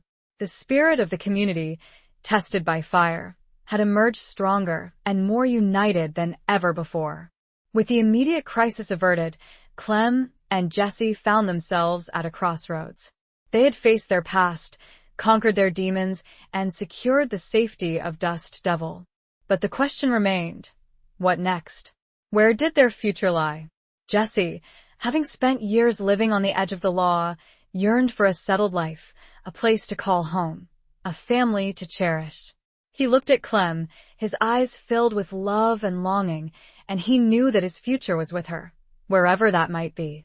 Clem, deeply rooted in Dust Devil, felt a responsibility to the community that had stood by her, that had fought alongside her and Jesse. She loved the town, its people, its rugged beauty. But she also recognized the yearning in Jesse's eyes, the desire for a fresh start, a life free from the shadows of his past. They spent several days discussing their options, their hopes, their dreams. They considered staying in Dust Devil, building a life together in the town they had saved. They also explored the possibility of moving to a new territory, starting a ranch, creating a home away from the memories and the dangers that lingered in Dust Devil. The decision was not easy. It was a choice between loyalty and love, between duty and desire, between the familiar and the unknown. They weighed the pros and cons, their hearts torn between two equally compelling paths. One evening, as they sat on the porch of Clem's house, watching the sun set over the vast expanse of the desert, Clem turned to Jessie, her eyes filled with a mixture of sadness and determination. "Jessie," she said softly, "I know you yearn for a new beginning. A life away from all this."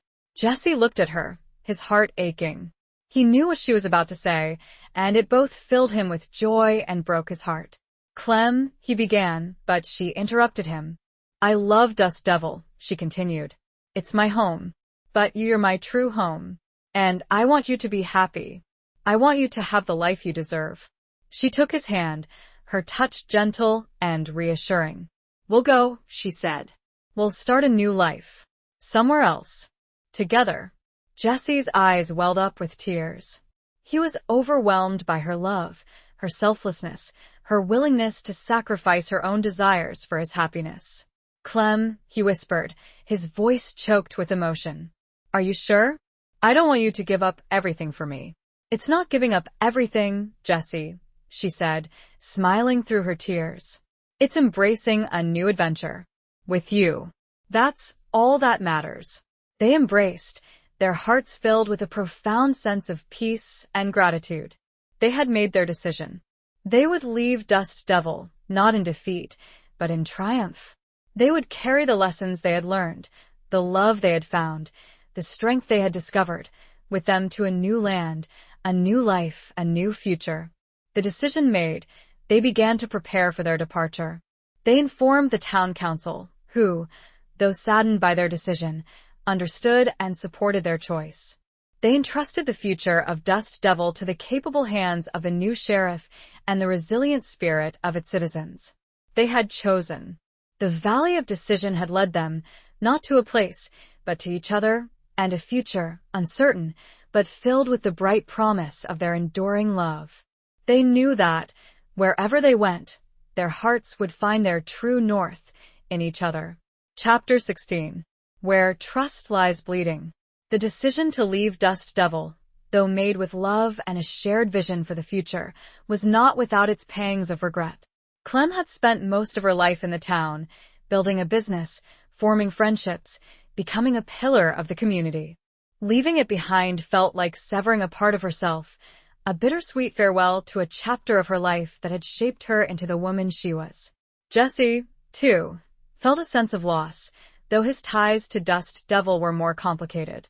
He had found love and redemption there, but he had also experienced betrayal and violence. Leaving felt like escaping the shadows of his past, but it also meant leaving behind the people who had helped him, who had trusted him, who had fought alongside him. As they prepared for their departure, they were faced with the practicalities of selling Clem's store, packing their belongings, and making arrangements for their journey. They decided to head west, towards California, a land of promise and opportunity, a place where they could build a new life together, far from the dangers and the memories that haunted them. Sarah, heartbroken at the prospect of Clem's departure, offered to buy the general store. She had proven herself to be a capable and responsible businesswoman, and Clem knew that the store would be in good hands. They agreed on a fair price, and Clem spent several days helping Sarah transition into the role of owner, sharing her knowledge, her experience, and her well wishes. Thomas, now a respected member of the community, offered to help them pack and prepare for their journey. He felt a deep sense of gratitude towards Clem and Jessie for saving his life, for giving him a second chance, for helping him find redemption. He wanted to repay their kindness in any way he could. As the day of their departure drew near, a sense of unease began to creep into Clem's heart. She couldn't shake the feeling that something was wrong, that something was being left unsaid, that a shadow still lingered over their plans. One evening, as she was sorting through her belongings, she stumbled upon a small, locked box hidden in the back of her wardrobe. She didn't recognize the box, and she couldn't remember ever seeing it before. Curiosity and a growing sense of apprehension compelled her to open it. She searched for a key, but couldn't find one. She tried to force the lock, but it wouldn't budge. Finally, in frustration, she took a hammer and smashed the lock, breaking the box open. Inside, she found a collection of letters, documents, and photographs. As she began to examine them, her blood ran cold. The letters were addressed to Brody, from various individuals, outlining schemes, conspiracies, and betrayals. The documents detailed illegal land deals, bribery, and corruption. And the photographs showed Brody with other men Clem recognized, men who were supposed to be pillars of the community, men who were supposed to be her friends. Among the letters, she found one that was particularly disturbing. It was from a prominent rancher in a neighboring territory, a man named Jedediah Stone. The letter detailed a plan to ambush and kill Jesse, to silence him permanently, to prevent him from revealing the truth about Brody's network of corruption. The letter was dated just a few weeks before Brody's death. Clem's heart pounded in her chest. She realized that Brody's death hadn't eliminated the threat. His allies, his co-conspirators, were still out there, and they were still determined to silence Jesse. And Jedediah Stone, a man known for his ruthlessness and his influence, was at the heart of it all. She felt a surge of anger, of betrayal, of fear. She had trusted these men. She had believed in their integrity. She had considered them her friends. But they had been secretly plotting against her, against Jesse, against everything she held dear. She knew she had to tell Jesse, to warn him, to protect him. But she also knew that revealing this information would shatter his newfound peace, his hope for a fresh start, his belief in the possibility of a life free from violence and deception. She found Jesse, mending a saddle, with a calm on his face she had never seen. The sight tore at her, the knowledge she carried like a poisoned dagger, ready to strike at the heart of their newfound peace. Where trust lay, the blood of betrayal threatened to spill. Chapter 17. The Long Road to Redemption. Clem's hands trembled as she held the incriminating letter, the evidence of a conspiracy that reached far beyond the grave of Sheriff Brody. The idyllic image of their future, the ranch in California, the peaceful life they had envisioned, seemed to crumble before her eyes, replaced by the grim reality of a continued threat, a relentless pursuit. She found Jesse outside, working on the horses, his movements calm and practiced, his face etched with a contentment she hadn't seen in years. The sight of him, so peaceful, so hopeful, made her heart ache. She knew that the truth she carried would shatter that peace, would reignite the fear and the vigilance that had defined his life for so long. She approached him slowly, her steps heavy, her heart pounding in her chest. He looked up, his eyes meeting hers, a smile gracing his lips. "Everything all right, Clem?" he asked, his voice gentle and concerned. She hesitated, her throat constricting. She wanted to protect him, to shield him from the darkness that still pursued them. But she knew she couldn't. She had to tell him the truth, no matter how painful it might be. "Jesse," she began, her voice trembling, "there's something you need to know. Something I found." She handed him the letter, her hand shaking. He took it, his brow furrowing as he read the words, his expression shifting from confusion to disbelief to a cold, hard anger. He finished reading, his jaw clenched, his eyes filled with a familiar fire, the fire of a man who had been hunted, betrayed, and forced to fight for his survival. "Jedediah Stone," he said, the name a curse on his lips. "I should have known. He was always in Brody's pocket. A snake in the grass." "What are we going to do, Jesse?" Clem asked, her voice filled with a mixture of fear and determination. He looked at her, his eyes softening. He reached out and took her hand, his touch reassuring. "We're not going to run, Clem," he said. "We're not going to hide. We're going to face this. Together. We're going to expose Stone and his cronies, and we're going to put an end to this, once and for all." His words, spoken with such conviction, such courage, gave Clem strength. She knew the road ahead would be dangerous, that they would be facing powerful enemies, that their lives would be on the line. But she also knew that she wasn't alone. She had Jesse by her side, and together, they could overcome anything. They decided to change their plans. Instead of heading west to California, they would head towards Stone's ranch to confront him, to gather evidence, to expose his crimes. It was a risky move, a gamble that could cost them everything. But they were determined to fight for their future, for their freedom, for their love. They packed their belongings, preparing for a different kind of journey, a journey fraught with danger, with uncertainty, with the potential for violence. They said their goodbyes to Sarah and Thomas, promising to stay in touch, to return to Dust Devil once the threat had been eliminated. As they rode away from Dust Devil, Clem looked back at the town, a mixture of sadness and determination filling her heart. She was leaving behind a place she loved, a community that had supported her, a life she had built. But she was also riding towards a new future, a future where she and Jesse could finally be free, where they could live without fear, where they could build a life based on trust, on honesty, on love. The journey to Stone's ranch was long and arduous. They traveled through rugged terrain, their senses constantly alert, their weapons close at hand. They knew they were being watched, that Stone's men were likely tracking them, waiting for an opportunity to strike. They rode in silence for the most part, their thoughts consumed by the task ahead. The easy camaraderie they had shared on their previous journeys was replaced by a tense vigilance, a shared understanding of the danger they faced. But despite the fear, the uncertainty, the ever-present threat, their love for each other remained strong, a beacon of hope in the darkness. They held hands as they rode, their touch a silent reassurance, a reminder of the bond that united them, the strength they drew from each other. The road to redemption was long and winding, paved with danger and uncertainty. But as they rode towards their confrontation with Jedediah Stone, Clem and Jesse knew that they were not alone. They had each other, and that was all that mattered. Their love was their shield, their courage their weapon, and their determination their guiding star. They would face the future, whatever it held, together. The vast, open sky above them seemed to whisper a challenge, a test of their resolve, a promise of a reckoning that would determine not only their fate, but the fate of justice itself. Chapter 18. A Storm of Truth and Lies. The approach to Jedediah Stone's ranch was like entering the lair of a coiled viper. The sprawling property, nestled amidst rolling hills and fertile valleys, exuded an air of opulence and power, but beneath the surface, Clem sensed a darkness, a ruthlessness that sent shivers down her spine.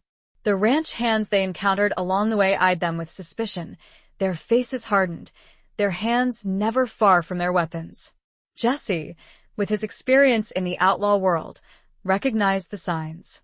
Stone was prepared, he was expecting them, and he wouldn't hesitate to use force to protect his secrets, his empire built on corruption and deceit. They decided to approach the ranch openly, under the guise of seeking supplies and information. It was a risky move, a gamble that could expose them to immediate danger, but they needed to get closer, to assess the situation, to find a way to confront Stone and gather evidence of his crimes.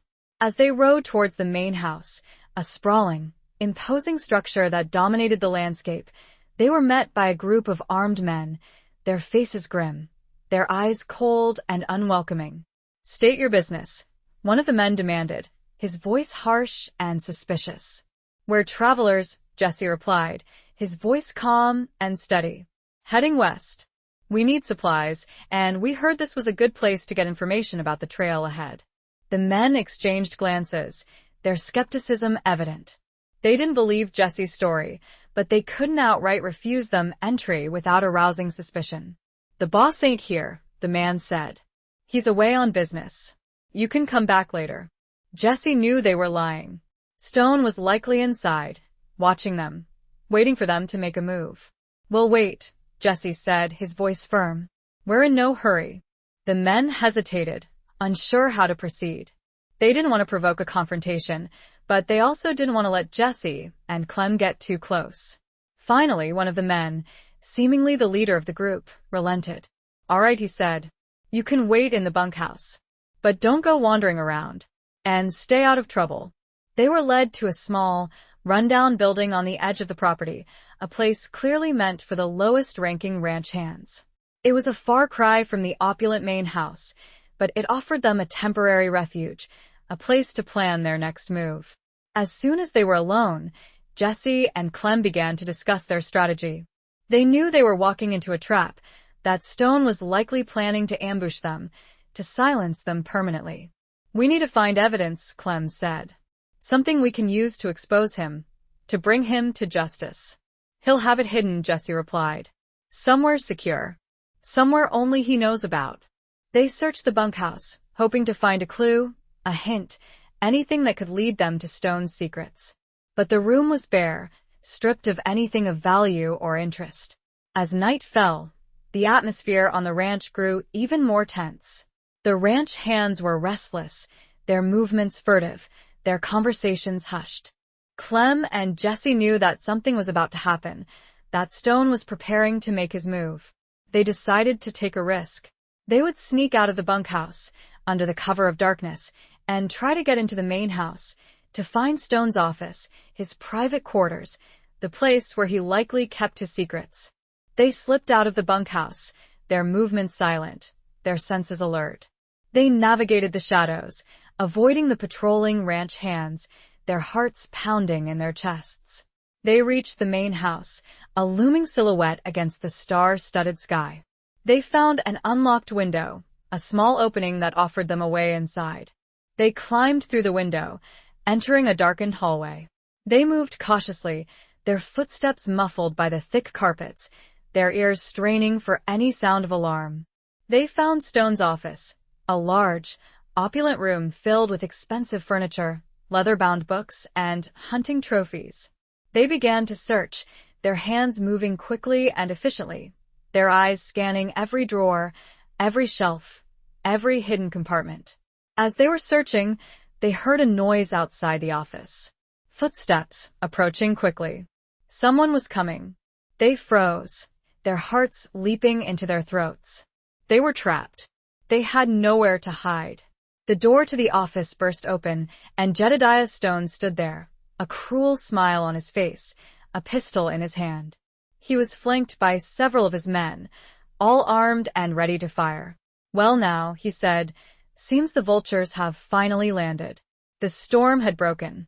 Truth and lies collided in the dimly lit office, the air thick with tension and the imminent threat of violence. Their gamble had failed.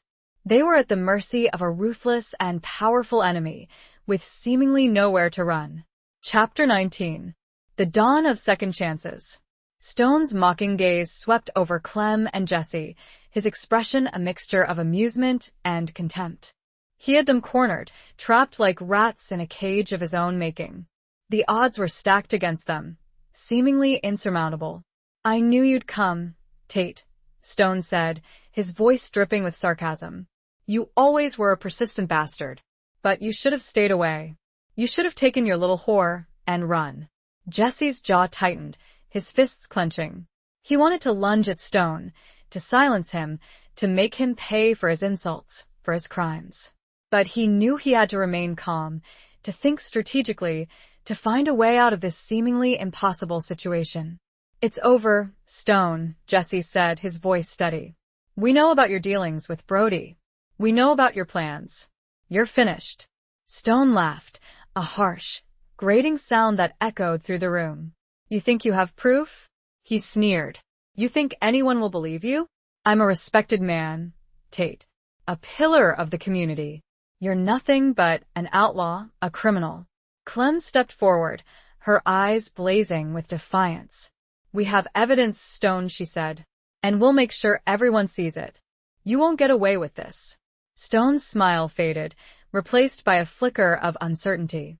He hadn't expected Clem to be so bold, so defiant.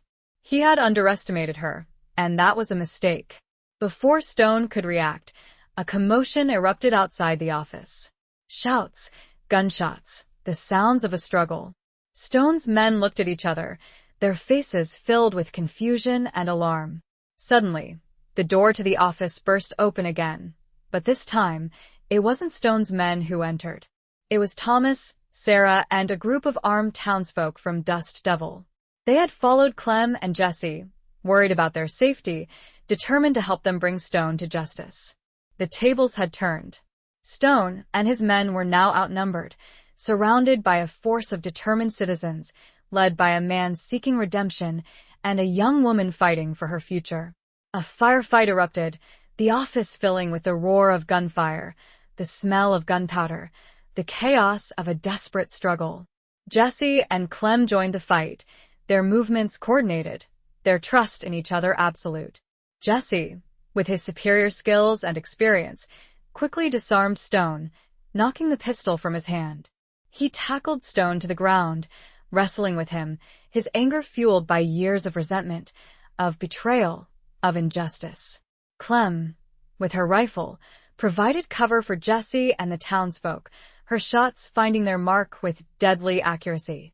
She fought with a ferocity she didn't know she possessed, her determination fueled by her love for Jesse, her loyalty to her community, her unwavering belief in justice. Thomas, fighting alongside Jesse, proved his worth once again. He moved with a newfound confidence, his shots precise and effective. He was no longer the hesitant, subservient deputy, but a man reborn, a man fighting for what was right. Sarah, though initially frightened, found her courage. She helped reload weapons, tend to the wounded, and provide support to the fighters. She was a symbol of the resilience of Dust Devil, of the strength of its people, of the hope for a better future. The fight was short but intense. Stone's men, outnumbered and outgunned, were quickly defeated. Some were killed, some were wounded, and some surrendered, their faces filled with fear and resignation. Stone, bruised and battered, lay on the floor, his eyes filled with a mixture of rage and defeat. He had been exposed, his empire of corruption crumbling around him. He was finished. As the dust settled, a sense of relief and triumph washed over Clem and Jesse. They had faced their enemies, they had overcome seemingly insurmountable odds, and they had emerged victorious. The townsfolk cheered, their voices filled with gratitude and admiration. They had witnessed courage, resilience, and the unwavering power of love and loyalty. With Stone and his men captured, and with evidence found by searching the papers in his office, Clem and Jesse, along with Thomas and Sarah, prepared to return to Dust Devil. They knew they would be welcomed as heroes, as saviors, as symbols of hope and justice. The journey back to Dust Devil was filled with a sense of peace, of accomplishment, of a new beginning. The long road to redemption had reached its end, and a new dawn was breaking, a dawn of second chances, of healing, of a future filled with promise and possibility. Their decision to leave seemed almost a dream. They rode as the sun began to set, their faces aglow with a combination of exhaustion and triumph. Chapter 20. The final confrontation of hearts and horizons. The return to Dust Devil was a homecoming in every sense of the word. The townsfolk lined the streets, cheering, waving, their faces beaming with gratitude and relief. Clem and Jesse were hailed as heroes, their courage and determination celebrated, their love story a testament to the enduring power of the human spirit. The captured outlaws, including Jedediah Stone, were handed over to the territorial authorities, their fate now sealed by the weight of their crimes and the overwhelming evidence against them. Justice, though delayed, had finally prevailed. Clem and Jesse, weary but triumphant, were embraced by the community, their wounds tended to, their spirits lifted by the outpouring of love and support.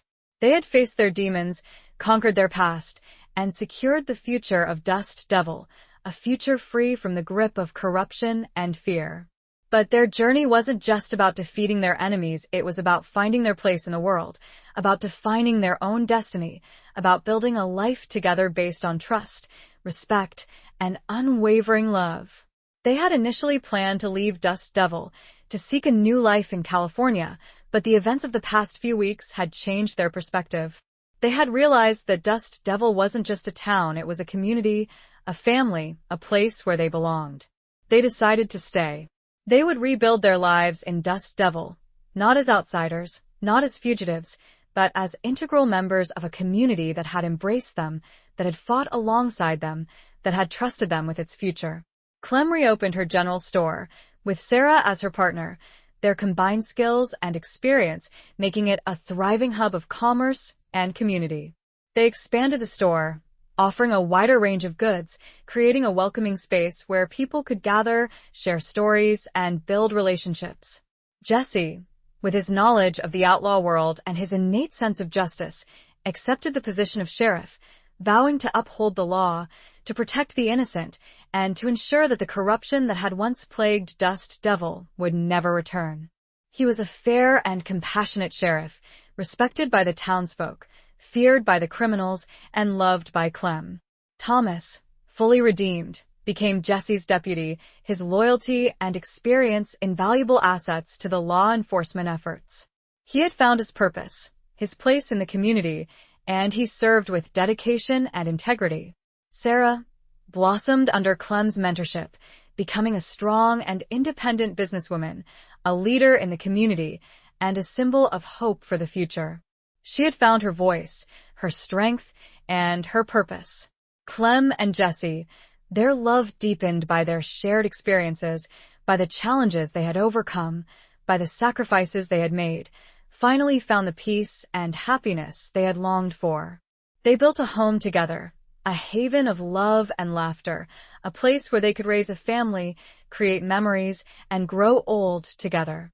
One evening, as they sat on their porch, watching the sun set over the vast expanse of the desert, their hands intertwined, their hearts filled with gratitude and contentment, Clem turned to Jesse, her eyes shining with love. "We did it, Jesse," she said softly. "We finally made it." Jesse smiled, his eyes reflecting the warmth of the setting sun and the depth of his love for her. "We did, Clem," he replied. "We found our way home." Their journey had been long and arduous, filled with danger, with uncertainty, with heartbreak. But it had also been a journey of self-discovery, of growth, of redemption. They had faced their demons, conquered their fears, and emerged stronger, more resilient, more in love than ever before. The final confrontation had not been with guns or outlaws, but with their own hearts and the horizon of their future. They had chosen love, they had chosen community, they had chosen to stay and build a life in the place where their love story had begun. They knew that they wouldn't be leaving. The vast, star-studded sky above them seemed to whisper a blessing, a promise of peace, of happiness, of a love that would endure the test of time, a love as wild and untamed as the frontier itself. And as the desert night embraced them, they knew that their journey had just begun, a journey of a lifetime, a journey of love, a journey of home.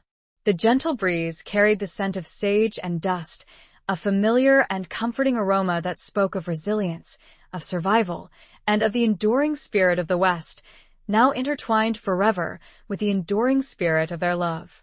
Epilogue. Years passed, turning the vibrant hues of youth into the mellowed tones of seasoned lives. Clem and Jesse's love story became a legend in Dust Devil, a tale whispered around campfires and shared across generations. Their home, a modest ranch just outside of town, was a haven of warmth, laughter, and the comforting aroma of freshly baked bread and strong coffee. Clem's silver hair was now a crown of wisdom, her eyes still sparkling with the same fire that had captivated Jesse all those years ago. She remained a pillar of the community, her general store a thriving hub of commerce and connection. She was a mentor, a confidant, a friend to all, her strength and compassion unwavering. Jesse, his once dark hair now streaked with silver, bore the marks of time and hardship with a quiet dignity. He served as sheriff for many years, his name synonymous with justice and integrity. He eventually retired, passing the badge to Thomas's son, a young man who had grown up on the stories of Jesse and Clem's courage. Thomas, his past mistakes long forgiven, lived a peaceful life, his bond with Sarah stronger than ever.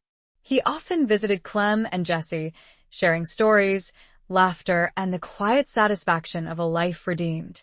Sarah, a successful businesswoman and a respected leader in the community, married and had children of her own, her family a testament to the enduring spirit of Dust Devil. She often brought her children to visit Clem and Jessie, sharing the stories of their heroism, instilling in them the values of courage, loyalty, and love. Clem and Jessie had children, 2 sons and a daughter, who grew up strong and independent, inheriting their parents' love for the land, their sense of justice, and their unwavering commitment to each other. They carried the legacy of their parents, the legend of the outlaw and the storekeeper who had found love and redemption in the heart of the wild frontier. One warm evening, as the sun dipped below the horizon, painting the desert sky in a breathtaking tapestry of colors, Clem and Jessie sat on their porch, hand in hand, their bodies frail, but their spirits strong. They watched their grandchildren play in the yard, their laughter echoing through the stillness of the evening. Clem leaned her head on Jessie's shoulder, her heart filled with a profound sense of peace and contentment. "We had a good life, Jessie," she whispered, her voice soft but clear. Jessie smiled, his eyes reflecting the love that had endured through trials and triumphs, through heartbreak and healing. "We did, Clem," he replied. The best. He looked out at the vast expanse of the desert, the land that had witnessed their struggles, their triumphs, their enduring love. He thought of the journey they had taken, the challenges they had overcome, the life they had built together. He squeezed Clem's hand, his touch gentle but firm. "I wouldn't trade it for anything," he said, his voice filled with emotion.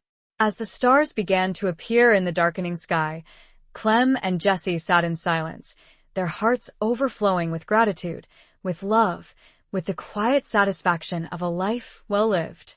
Their story, a testament to the power of second chances, of forgiveness, of redemption, would live on, a legend whispered on the desert wind, a beacon of hope for generations to come. The outlaw's reckoning had led to a lifetime of love, a legacy of courage, and a home built on the unshakable foundation of their enduring bond. The frontier, once a symbol of hardship and loneliness, had become a testament to their enduring love, a landscape forever marked by their courage, their resilience, and their unwavering commitment to each other. And their ending here was simply the most beautiful beginning to a story told forever. The end.